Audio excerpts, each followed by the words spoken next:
tout le monde, bienvenue. Bienvenue, on est de retour sur ta chaîne. On est de retour et cette fois-ci pour vraiment terminer sur ce sujet parce que c'est absolument pas le sujet de base.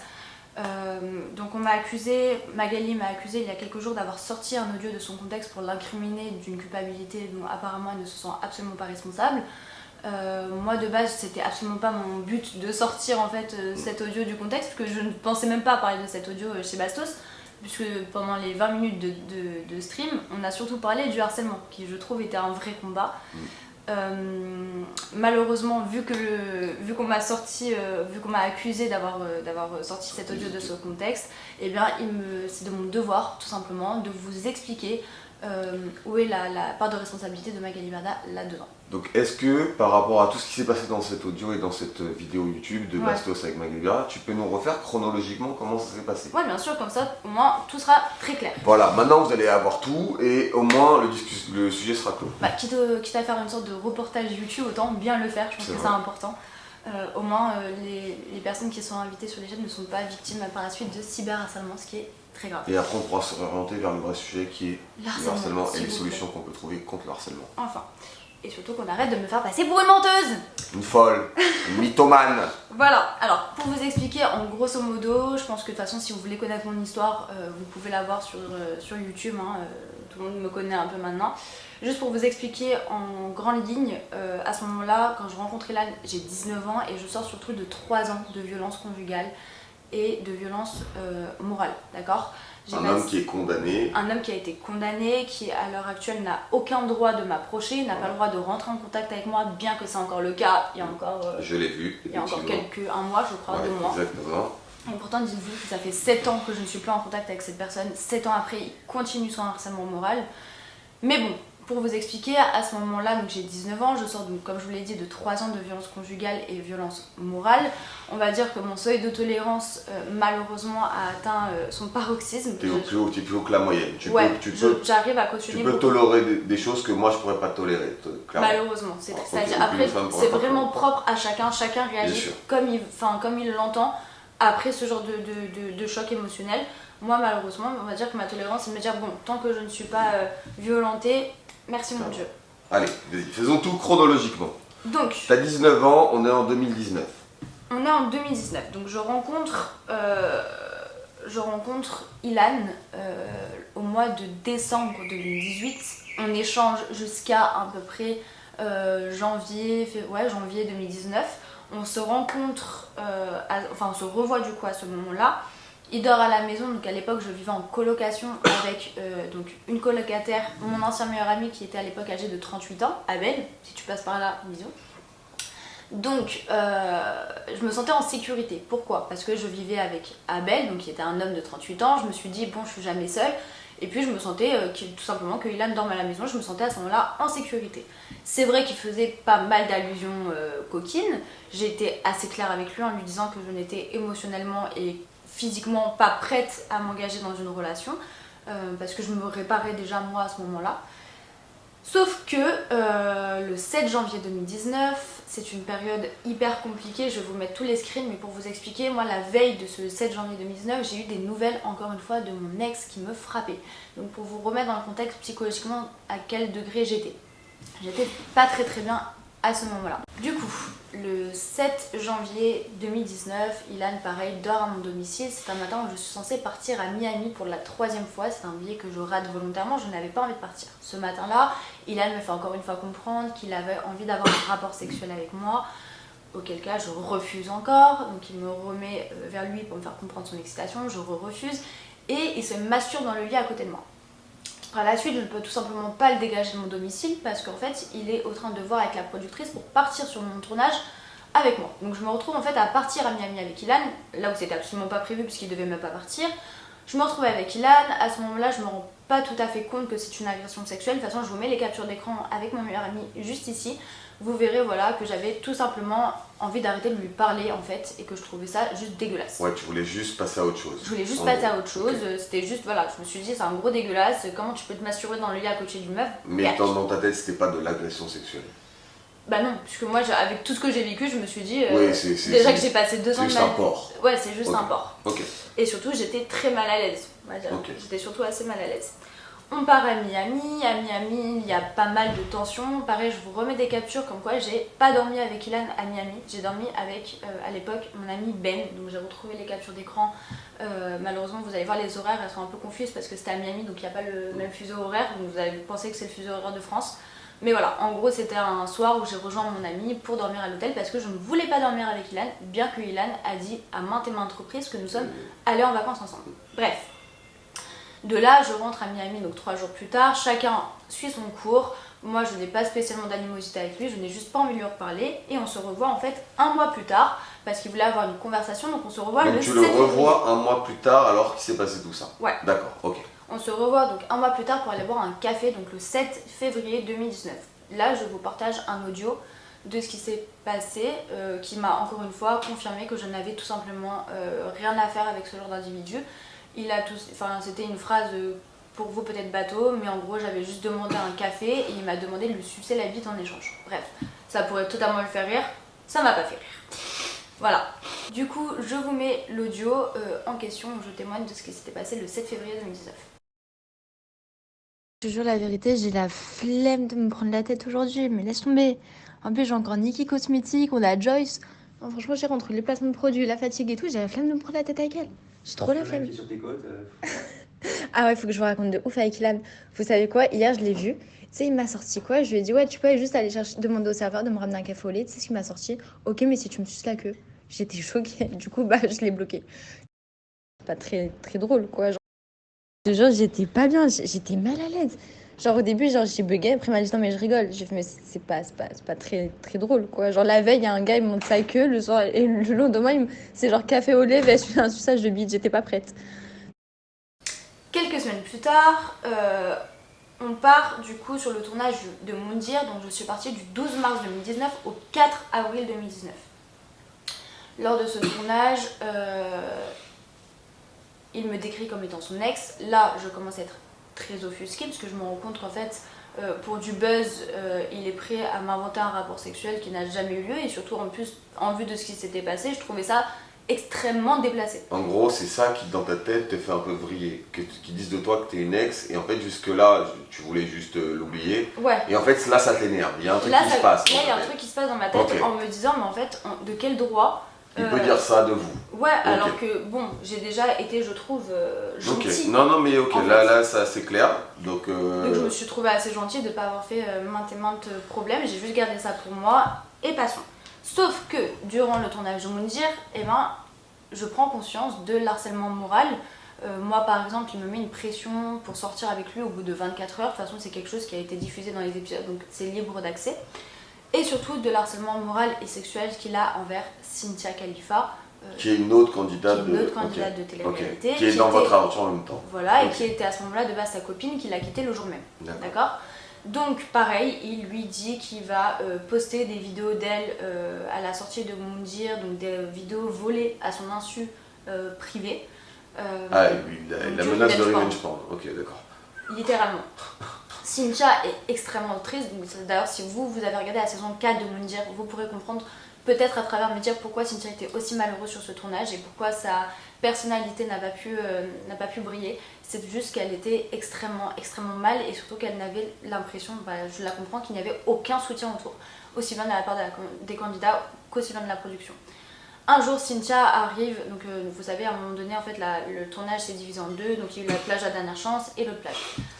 Un jour, Cynthia arrive et me confie à moi sur un événement qui se serait passé lors d'une expédition nocturne où, pareil, Ilan s'est masturbé à côté de moi.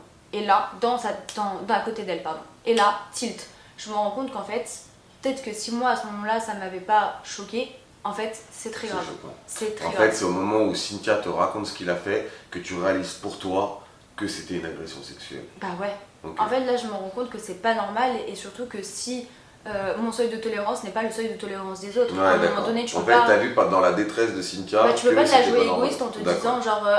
moi, j'ai pas été violée, donc j'estime que ça va. Ouais, non, mais t'as raison. C'est pas correct. Donc du coup, je me rends compte de la gravité du personnage. Des tensions réelles s'instaurent entre Ilan et moi. Et je commence, donc dès la sortie de Moundir, donc après le 4 avril... parce qu'en gros on enchaîne Moundir, il y a à peu près 2-3 semaines de répit et on repart directement sur les Marseillais vs le reste du monde. C'est pour ça qu'il y a à peu près le même casting en fait. Et donc de là je vais pour partir donc le 23 juin 2019 pour Faro, donc pour les Marseillais vs le reste du monde saison 4. Et je préviens la production que je n'avais absolument pas envie de partir. Déjà parce que j'étais en couple à ce moment-là et que je vivais ma best life et que j'avais pas du tout envie de partir. Désolée. Mais surtout parce que je me sentais absolument pas en sécurité d'être avec Ilan. D'où ma condition, je ne veux pas être avec Ilan. J'en parle à la production, je me rappelle même être dans le bureau à ce moment-là à l'époque avec ma nièce qui était venue m'accompagner donc chez le producteur des Marseillais. Où je dis, mot pour mot, il s'est masturbé dans le lit à côté de moi, plus ce qui s'est passé sur le tournage de Moundir avec Cynthia, je ne peux pas faire de tournage avec lui. Je trouve ça même choquant qu'il soit encore invité sur les tournages. Donc la production de W9 ne peut pas nier. Ça c'est sûr. Donc de là forcément la production et Magali sont en contact. Donc généralement quand par exemple il y a un problème avec un candidat, c'est Magali qui intervient. Magali m'appelle, me demande pourquoi je ne veux pas faire partie de ce tournage, je lui explique la condition. Je lui explique la situation et de là en fait il se passe que mon interview avec Samzira où je dénonce moi ce qui s'est passé plus ce qui s'est passé dans le tournage de Moundir sort le même jour que mon départ à Faro, soit le 23 juin 2019. Sauf que je n'ai plus mon téléphone parce que je suis en tournage. Donc... D'accord, donc toi t'es en tournage, la vidéo chez Samzira sort. C'est ça. Ok, où tu dénonces Ilan d'agression sexuelle. Tout à fait. D'accord, donc qu'est-ce qui se passe à ce moment-là? La semaine passe. Je ne vois pas Ilan, je me dis le pacte a été respecté. Sauf que on gagne une épreuve et c'est Ilan qui débarque. Donc ça veut dire que la production te fait un coup à l'envers en te disant il va pas arriver mais il arrive dans l'aventure. Ok. Voilà. Il arrive et de là il parle donc de cette interview avec Samzira etc. Et là je balance donc devant tout le monde. Oui tu t'es masturbé dans le lit à devant côté tous de moi. Les candidats. T'es un gros porc. Ouais, on s'est même disputé avec ce jour-là. Je me suis même disputée avec Maëva ce jour-là. Au-delà de la prod, il y a aussi des candidats qui étaient au courant. Ah oui, tout le monde était au courant. Vraiment tout le monde était au courant. Donc de là je commence à parler à la production pour leur dire que je me casse. Donc ils m'ont laissé partir 24 heures plus tard. J'ai enfin pu quitter le tournage parce qu'il était impossible pour moi de rester avec un mec comme ça, c'est pas possible. Okay. Je quitte le tournage, donc déjà rendez-vous compte que c'est-à-dire que je stoppe un salaire. Je stoppe un salaire parce que... Mais pour ton intégrité et pour mon intégrité et surtout parce que j'avais pas envie d'être... Et t'es fidèle à toi-même. Ouais, et puis même j'avais pas envie de voir quelque chose qui aurait pu se repasser et de me sentir encore une fois impuissante. Tu sais que de se sentir impuissante face à une situation injuste, c'est très très frustrant. Ah, je viens de croire, moi je comprends même pas qu'ils sont encore invités vraiment. Sur le plateau, mais bon. Donc, le tournage des Marseillais vs le reste du monde continue. Ilan quitte le tournage à peu près vers mi-juillet. Il doit certainement passer son été puisque vers fin juillet, début août, je commence en fait à recevoir donc des menaces sur les réseaux sociaux. Ilan parle de moi sur les réseaux sociaux, dit que en fait c'est moi qui l'ai masturbé, et puis après il y a une deuxième version qui dit qu'au final il a rentré 4 cm, puis au final je n'ai pas voulu donc je me suis rétractée, enfin bref. Donc lui il réamorce une attaque en disant que c'est moi, voilà. Okay. Donc, toi t'as rien demandé à ce moment-là, c'est lui qui t'attaque sur moi la seule chose que j'ai faite c'est mon interview avec Samzira le 23 juin. Ok, voilà. D'accord. Donc de là on est encore début août, le harcèlement commence sur les réseaux sociaux, je m'en prends plein la tête. À savoir que, petit détail mais c'est un petit peu important pour que vous puissiez vous rendre compte, si j'ai été chez Magali Berda, c'est de la part de Ilan. C'est Ilan qui m'a envoyé chez Magali Berda. Dans tous les cas, effectivement, vous êtes tous les deux employés de Magali Berda à ce moment-là, et en plus c'est ton agresseur qui t'a introduit chez Magali. La personne qui est censée me défendre. Ok. Donc c'est un peu, la situation elle est un peu... C'est compliqué les amis, hein, mais... c'est un peu compliqué. C'est bien pour tout comprendre. Donc de là, le 5 août 2019, il balance donc cette capture d'écran que je vous mets ici. Donc il balance cette story qu'il met sur ses réseaux où il dit... Il te menace de divulguer une vidéo avec ton ex. Parce que en fait j'ai déposé plainte à cause du harcèlement qu'il me faisait subir déjà depuis quelques jours sur les réseaux sociaux, et que je me suis dit vu que tout se passe en interne, je décide, comme je l'ai dit à Magali dans les audios que je vais vous faire écouter tout de suite, à un moment donné j'en peux plus, c'est normal que je dépose plainte pour intimidation et diffamation sur les réseaux. Surtout que lui il essaye de se venger en interviewant, en publiant publiquement une vidéo du mec qui t'a agressé pendant 3 ans, qui a été condamné par la justice pour ça.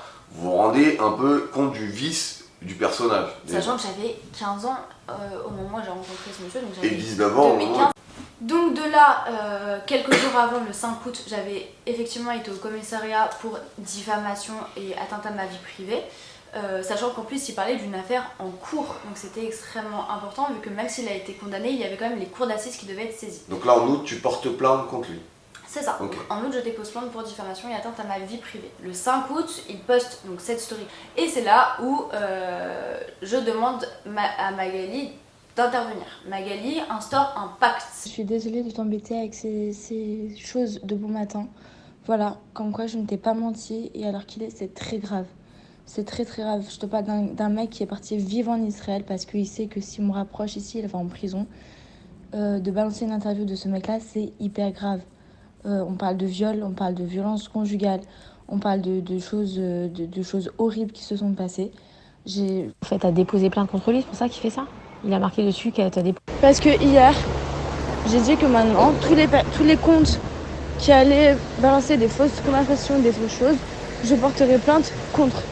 Et par rapport à ça, il a fait ça. Mais même, d'où tu fais une interview d'un homme qui... Là, sur ton... Est-ce que t'as fait un snap hier où t'as dit que t'avais porté plainte contre...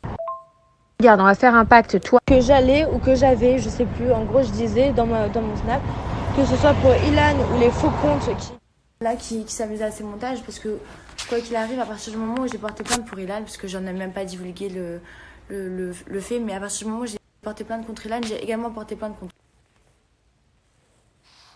lui et moi aujourd'hui parce que ça va me faire péter un plomb. Les prods, elles en peuvent plus de vos histoires.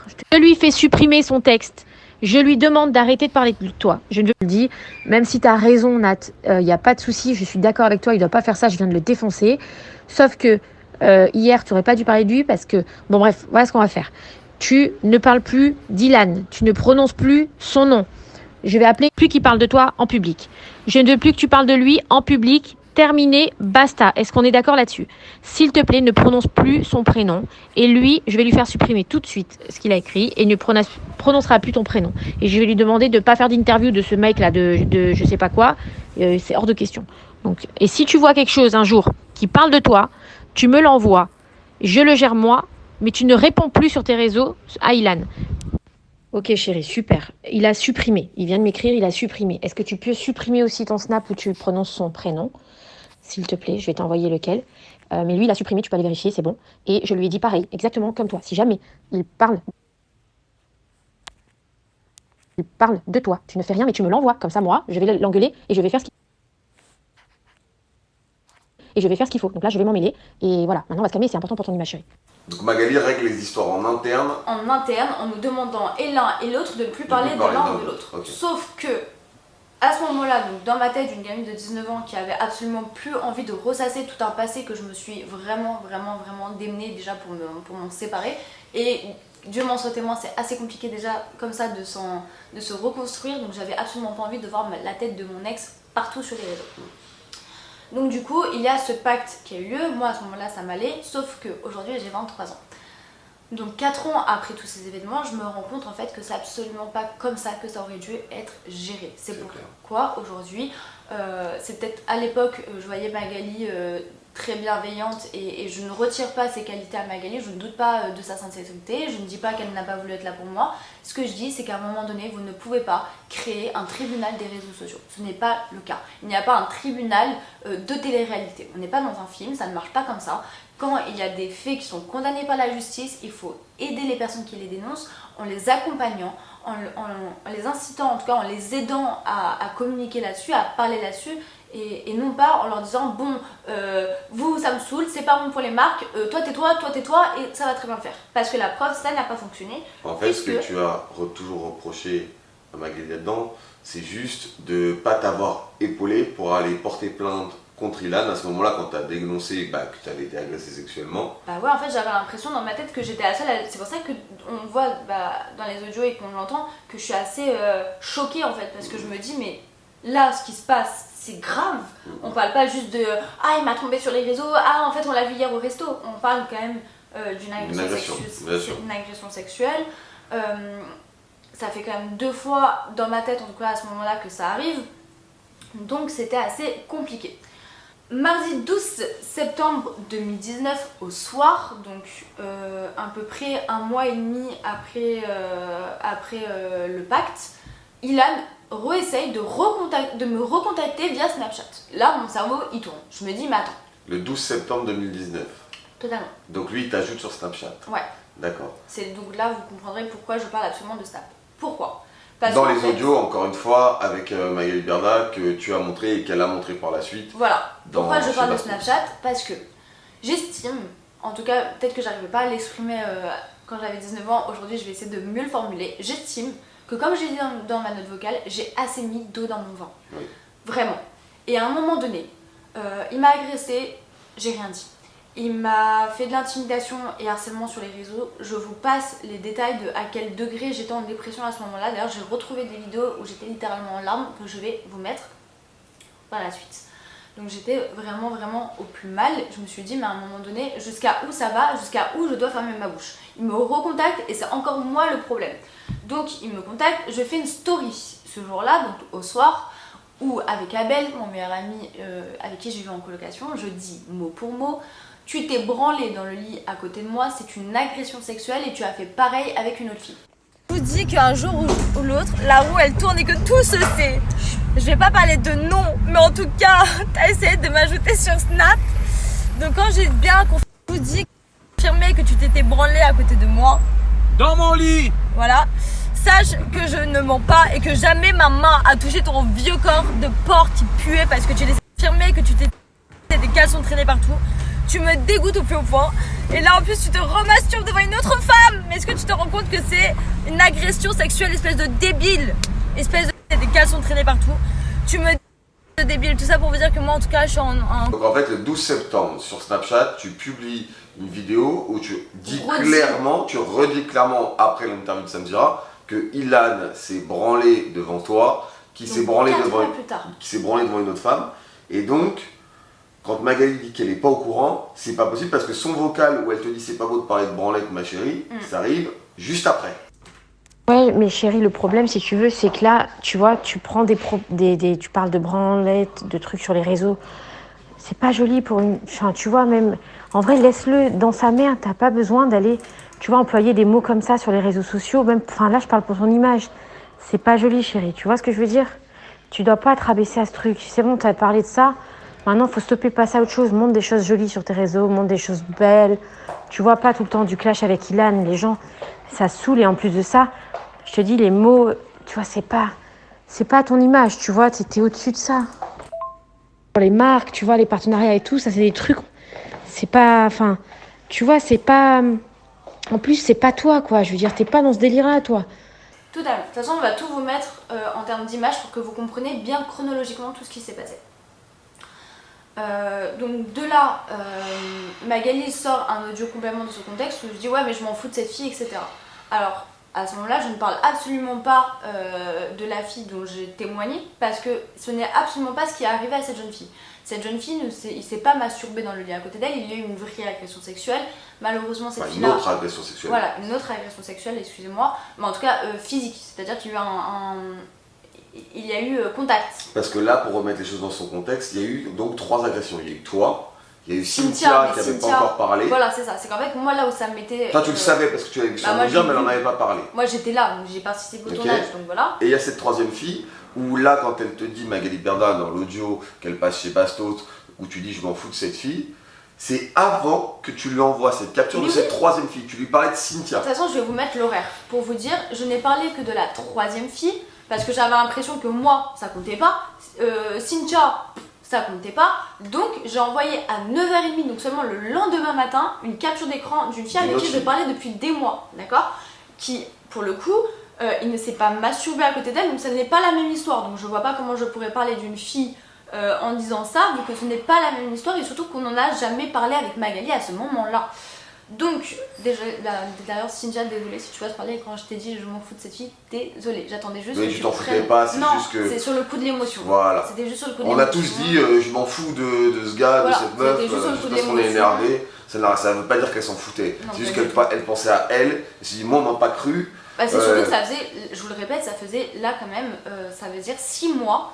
6 mois où en fait je subis des choses et qu'on nous met sur le même pied d'égalité, là où en fait il n'y a pas du tout à y avoir. Bref, de là, donc 13 septembre, toujours pas de suite, donc vous avez tous les audios de Magali, il n'y a pas de nouvelles. J'envoie les captures d'écran, elle dit que je l'ai laissé en lu, mais il n'y avait pas de nouvelles non plus en fait.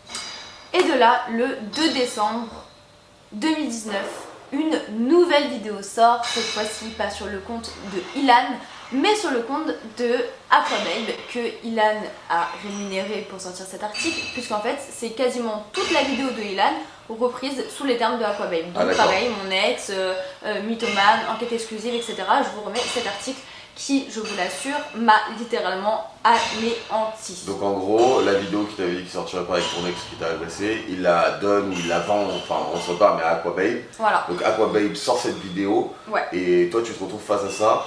Sachez que ça, c'est pareil, hein, c'est répréhensible par la loi, hein, c'est un mec qui a été condamné pour agression, pour viol, pour violence, enfin... Je veux dire, tu peux pas interviewer un mec, et même si t'es un minimum intelligent, un minimum un homme, tu fais pas de mal comme ça à une personne, sachant que c'est 3 ans de sa vie qui ont été horribles. Et en plus, surtout que tu ne me connaissais pas à ce moment-là, tu ne sais absolument rien de ma vie, et que tu t'es permis de mettre en lumière un agresseur sexuel, un mec qui est auteur de violences conjugales, de harcèlement, qui a frappé aussi ma grande sœur à l'époque. Enfin bref, j'ai 23 ans, ça fait quand même un petit moment que je me suis éloignée du monde de la télé-réalité, que je me suis rendu compte un peu de tout ce qui est de l'envers du décor de l'influence, tout ce qu'on ne vous montre pas. Et c'est là où je me suis posé cette grande question de comment est-ce que c'est possible que des boîtes de production, que des agences de communication prennent des harceleurs sexuels, des harceleurs moraux, des auteurs de violences conjugales, et j'en passe. De toute façon, vous savez très bien à qui je fais référence quand je dis ça. Et en fait, c'est là où je me suis rendu compte qu'on avait une énorme part de responsabilité auprès des jeunes, et que c'était de notre responsabilité de dénoncer ces personnes-là et de protéger les employés, aussi bien de Shona Evans, Louis Evans ou de toute boîte de production qu'il faut nous protéger. Donc aujourd'hui, je tiens à le dire noir sur blanc, mon combat n'est absolument pas mené contre Magali Berda. Magali, si tu vois cette vidéo, sache que je n'ai pas apprécié que tu me fasses passer pour une menteuse, donc je fais cette vidéo juste pour remettre les choses dans leur contexte, parce que tu savais que j'avais été victime d'agression sexuelle. 2 jours plus tard, ce qui se passe, c'est quoi? C'est qu'on se réveille, enfin moi je me lève le matin, et que en fait, j'ai clairement pas envie de coucher avec, je continue à lui dire que je ne coucherai pas avec, et il se masturbe dans le lit, à côté de moi.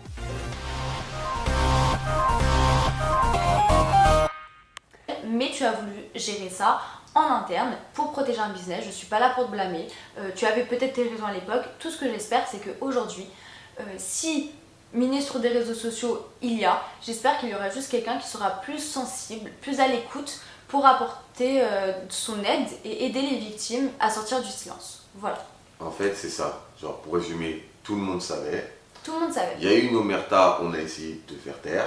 Complètement. On a essayé d'arranger les choses en interne. Et ce qui te dérange aujourd'hui, c'est que les gens qui défendent des causes de harcèlement et qui te font passer un petit peu pour une mytho, sont des gens qui ont un peu des casseroles devant la porte. Voilà. Donc en fait, tout le monde savait. Et plus personne ne peut nier. Et en fait, les gens qui portent des vrais sujets contre le harcèlement sont des gens comme Lavagna, qui l'ont dénoncé depuis 4 ans, qui ont toujours suivi la même ligne directrice. Et qu'on essaye de décrédibiliser tout le temps. Et tu n'as jamais, toi, été une harceleuse, et tu n'as jamais... Au contraire, je pense que vous me connaissez un minimum pour savoir que je suis quelqu'un d'extrêmement sensible. On a joué énormément sur ma sensibilité, donc je tiens à rappeler à toutes les victimes, ce n'est pas à vous de vous remettre en question. Exactement. S'il vous plaît. Que ce soit parce que vous êtes sensible, même si vous avez été par exemple déjà agressé, c'est pas parce que vous avez déjà été agressé une fois que vous ne pouvez plus vous refaire agresser ou redéposer une plainte.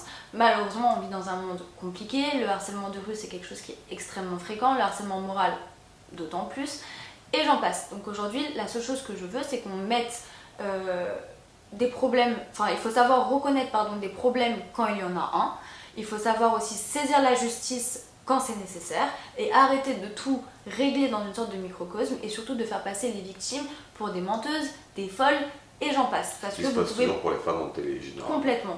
Et vous pouvez pousser en fait ces gens-là au suicide. Merci mon Dieu, j'ai un petit Goretti qui me surveille, j'ai un petit Stitch, mon petit chien qui compte sur moi, etc. J'ai la tête dure et je sais pourquoi je suis là, donc heureusement que je suis bien ancrée dans mes convictions, mais croyez-moi que ça peut vraiment faire flancher quelqu'un. Donc faites attention, même au cyberharcèlement, n'allez pas insulter Magali par la suite, ce n'est pas le but. Le but justement c'est qu'on trouve des solutions contre le harcèlement, que ce soit dans le milieu de la télé-réalité, que ce soit à l'école parce qu'on a une énorme influence auprès des jeunes, donc il faut qu'on se rende responsable aussi de ça et trouver des solutions tous ensemble. Hulk et Black Widow, big. Donc voilà, je n'ai pas menti. Moi non plus. Donc voilà, je suis absolument pas en guerre. Je suis pas en guerre contre Magali Bertha. Je suis pas en guerre contre les productions. Ce que je veux, c'est qu'on trouve des solutions et que les choses avancent. Voilà. S'il vous plaît. On vous embrasse. Merci. Ciao.